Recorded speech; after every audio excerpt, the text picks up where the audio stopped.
Hmm.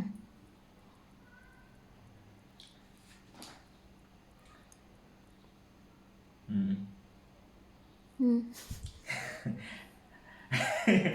Teh, apa? setahu teteh nih gimana? Definisi kecerdasan anak. Definisi kecerdasan anak. Kan kita sering dengar nih, anak harus cerdas, orang tua harus cerdas, kan gitu ya. Mm-mm. Nah, kalau temanya atau spesifiknya kita ke anak nih, yang disebut anak cerdas itu anak yang seperti apa? Setahu teteh. Kalau Atau yang pada umumnya, teteh pernah dengar atau pernah baca di tulisan-tulisan mana aja boleh. ya kalau setahu aku sih anak yang cerdas itu ketika si anak bisa melakukan hal yang eh, yang belum dia bisa tapi ternyata dia bisa, kayak ih kamu cerdas banget kok bisa sih, kayak ih kok gambarnya rapi gitu, kok cerdas gitu, dia berarti bisa di tempat itu gitu Bisa ngewarnainnya nggak melakukan bisa. hal-hal yang luar biasa lah ya. Iya, kalau setahu aku sih cerdas tuh itu. Itu Atau bisa, emang pujian atau benar-benar kagum? oh ya kagum sih. Ya bisa aja kan, definisi kan masing-masing punya ininya ya, punya analisanya sendiri-sendiri kan, berbeda-beda kan. Nah, tapi kita harus gali kan kecerdasan anak itu yang seperti apa, terutama menurut orang tua, ya kan? Iya Ya, betul. siapa tahu definisi yang diartikan oleh orang tua yang punya anak tuh berbeda dengan definisi yang dimaksud oleh para pelaku pendidikan anak. Berarti kan harus disinkronkan kan itu. Dan nanti gimana? Ternyata anaknya cerdas tapi orang tuanya nggak tahu anaknya cerdas. Ya kan? Iya. Nah, makanya ini teh kita ngobrol tentang kecerdasan anak. Ini menurut penelitian. Banyak ya penelitian tuh, tapi kita ambil salah satu penelitian yang ada di Indonesia. Itu kecerdasan anak itu menurut salah satu penelitian di Indonesia ya, itu adalah anak yang bisa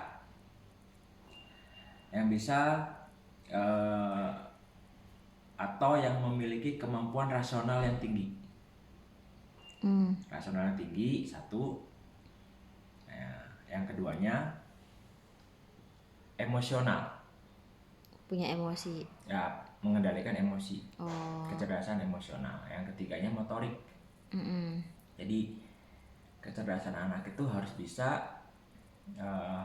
mempunyai unsur tiga ini, memiliki kemampuan rasional atau logika, ya kan?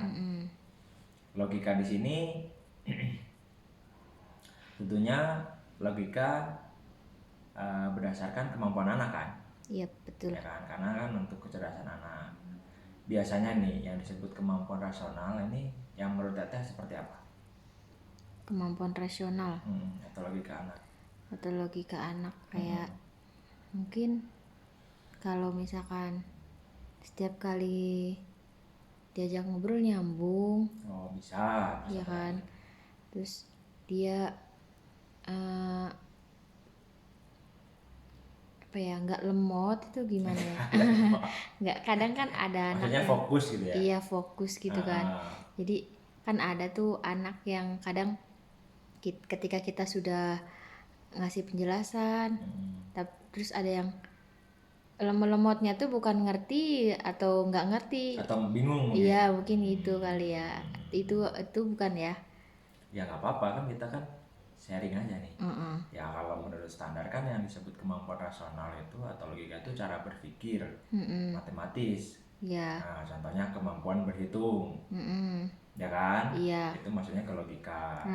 Iya itu kan lemot kan kadang ada kadang cuman kayak 5 tambah 2 mereka tuh lemot gitu, padahal kalau misalkan ya kalau mungkin karena beda ya pola pikirnya anak sama yang gede kan, tangan 5 tinggal tambahin 2 aja lanjut Ya, gitu, berarti iya. habis 5 Tapi kan 6 7 ada juga anak yang cepet kan? iya ada Nah, langsung tujuh jawab gitu kan, ya ada. ternyata memang salah satu unsur kecerdasan anak itu yang pertama adalah kemampuan rasional atau cara berpikir dia secara logika. Yang pertama itu, makanya dia bisa disebut anak yang cerdas.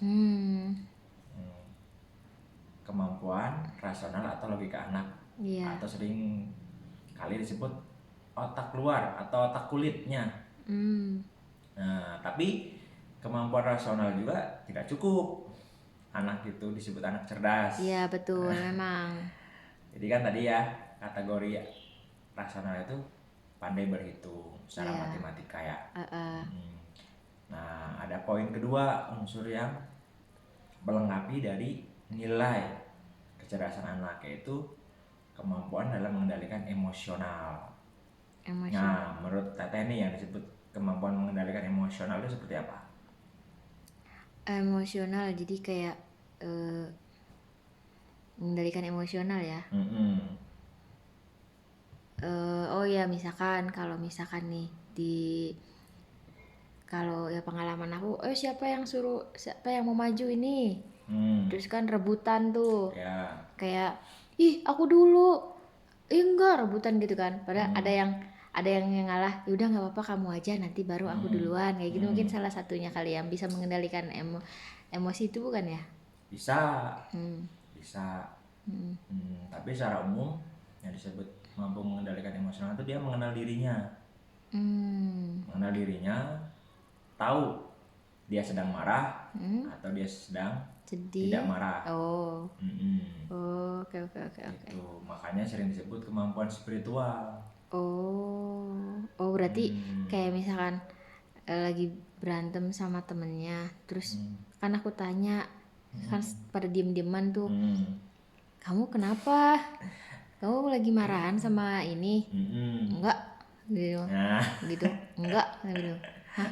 Terus coba aku tanya sebelahnya, kamu lagi marahan? Iya kak, dia soalnya gini, ya gitu. Apa ya, gimana tuh kalau Iya, kayak itu gitu? termasuk. Nah, makanya harus diperhatikan tuh kecerdasan emosionalnya. Cara dia berekspresi terhadap rasa marahnya, itu juga mempengaruhi kecerdasan emosional, masuk ke unsur poin kedua ini. Kan kita kadang-kadang suka ngeliat nih, anak yang ekspresinya marah banget. Ada. Kan kita kadang-kadang nih kita bisa nilai kan, kok marahnya nggak kekontrol kan gitu ya. Iya. Atau misalnya dia marahnya lempar barang, banting barang, kan ada ya. Ada. Itu maksudnya kecerdasan emosional. Nah, dia bisa nggak mengendalikan emosi dia sendiri. Kayak aku pernah kan ada anak waktu les, kok kamu wajahnya hitam habis dipukul? Iya kak, kemarin saya habis berantem sama temen, katanya. Terus kamu pukul balik, gue bilang, tanya gitu. Iyalah, dia mukul aku pukul balik lah, katanya. Oh gitu. Nah, itu salah satu kecerdasan emosional. Sebenarnya poin kedua ini salah satu faktor yang penting, karena nanti bersangkutan sampai dewasa kan gitu.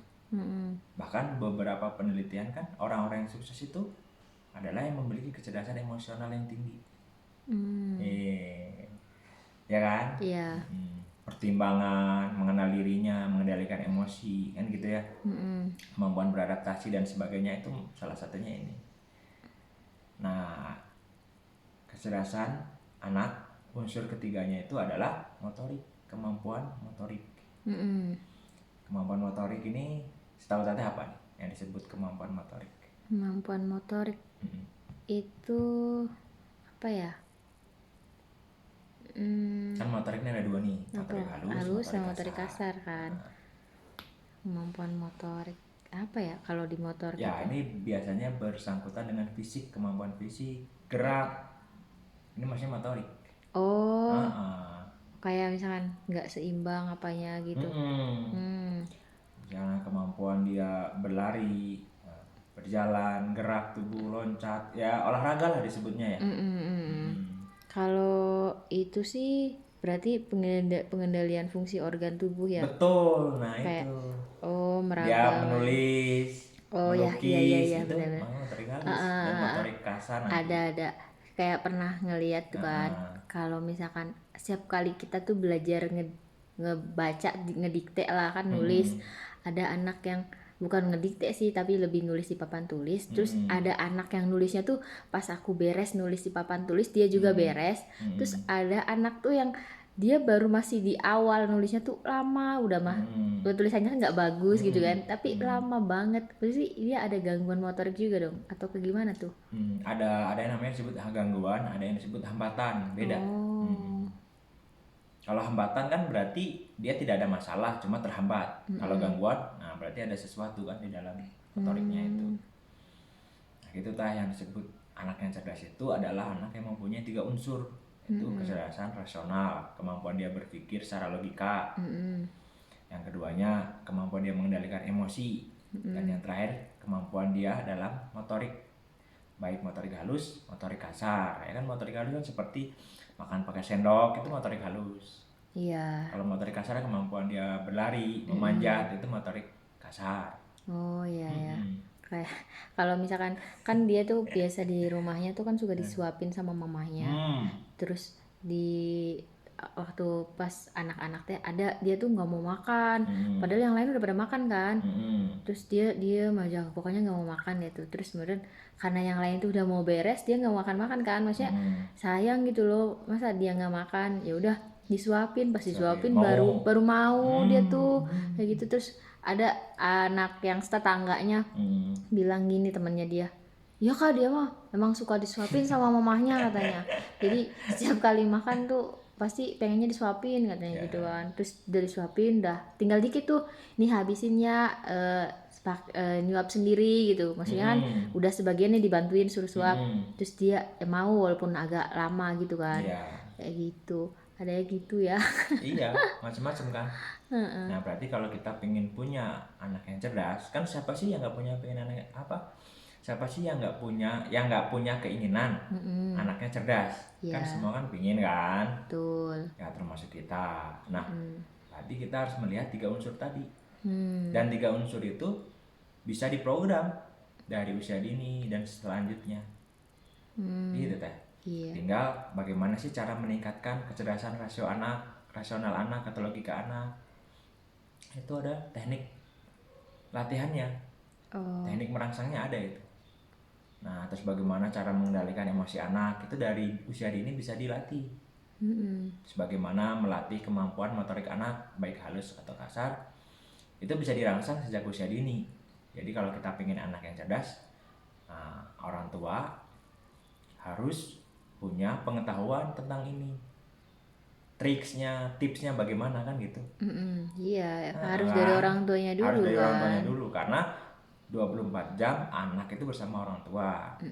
Sisanya bersama guru kalau yang sekolah. Iya. Atau dengan lingkungan sekitarnya, itu juga mempengaruhi. Oh. Karena pembentukan karakter anak itu kan dibangun melalui unsur primer.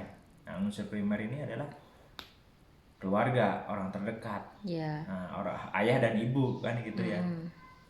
Nah, jangan sampai kita menyalahkan anak, kok anak nggak pinter-pinter, nggak cerdas-cerdas. Jangan-jangan cara mendidik kita atau cara merangsang stimulus otak anak Iya. yang orang tuanya nggak tahu.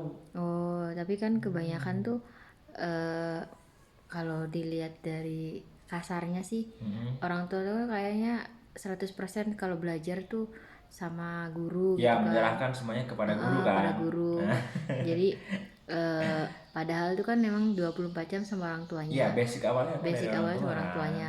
Tapi ya gitu, ih kamu kok nggak bisa ini, emang di sekolah nggak diajarin apa, kadang gitu kan. Padahal kan ya seharusnya sama orang tuanya. Betul, salah pembentukan satunya. awalnya kan kemampuan anak dari orang tua. Iya. Makanya kita harus sama-sama menjadi orang tua yang baik. Kan gitu, menjadi orang tua yang mendidik anaknya dengan cara baik dan dengan cara yang benar. Dengan cara yang baik dan dengan cara yang benar ini macam jenisnya. Makanya kita harus banyak pengetahuan tentang anak, harus banyak baca buku, harus banyak diskusi, harus banyak mencari informasi yang inovatif kan gitu ya, kreatif, dan positif kan tentunya. Tapi aku pernah dengar gini, kok kalau ngajarin anak orang mah enak ya, tapi kok ngajarin anak sendiri susah ya, katanya gitu. Ada, aku pernah dengar gitu. Itu itu ada pengetahuan juga bagaimana sih ketika kita mengajar anak tuh 100% percaya kepada kita. Kan selama ini kan tidak ya. Anak tuh kadang-kadang lebih percaya orang lain daripada orang tuanya sendiri kan. Nah, itu ada trik dan tipsnya sebenarnya. Nanti kita bahas. Nah, itulah yang disebut kecerdasan anak. Ya, mudah-mudahan kita bisa, ya kan? Iya. Yuk.